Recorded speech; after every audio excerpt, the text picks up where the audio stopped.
ইউনূসের বিচার বাংলা মাটিতে প্রকাশ্যে হতে হবে। 55 থেকে 58%, 55 থেকে 58% ভোটারকে বাইরে রেখে বাংলাদেশে যে নির্বাচনই হোক সেই নির্বাচন গ্রহণযোগ্য নয়।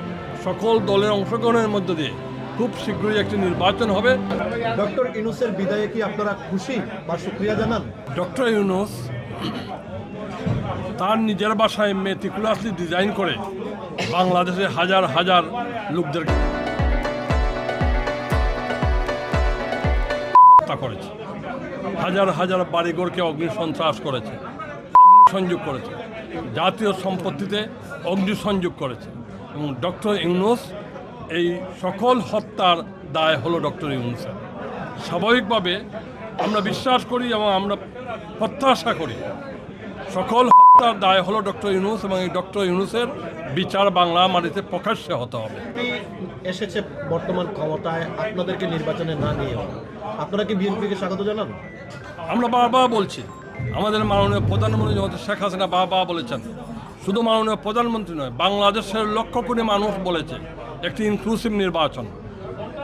বাংলাদেশের বাইরে বড় বড় রাষ্ট্রের রাষ্ট্রপ্রধানরা এবং ঢাকায় নিযুক্ত তাদের অ্যাম্বাসেডররা বারবার বলেছে we want a free fair inclusive election. এবং জাতিসংঘের মানবাধিকার সংস্থা বলেছে we want a participatory election.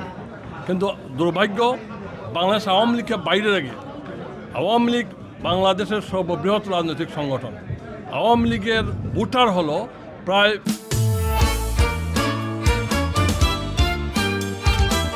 55 থেকে 58%, 55 থেকে 58% ভোটারকে বাইরে রেখে বাংলাদেশে যে নির্বাচনই হোক সেই নির্বাচন গ্রহণযোগ্য নয়, মানুষের কাছে গ্রহণযোগ্য নয়, আন্তর্জাতিক সম্প্রদায়ের কাছে গ্রহণযোগ্য নয়। এবং আমরা প্রত্যাশা করি বাংলাদেশে খুব শীঘ্রই সকল দল মতে নির্বিশেষে এবং সকল দলের অংশগ্রহণের মধ্য দিয়ে খুব শীঘ্রই একটি নির্বাচন হবে। সেখানে আওয়ামী লীগ, বিএনপি সহ সকল রাজনৈতিক দল অংশগ্রহণ করবে এবং সেই নির্বাচনের মধ্য দিয়ে একটি গণতান্ত্রিক সরকার প্রতিষ্ঠিত হবে, যেই সরকার বাংলাদেশের 18 কোটি মানুষের প্রতিনিধিত্ব করবে। সেটাই আজকের প্রত্যাশা।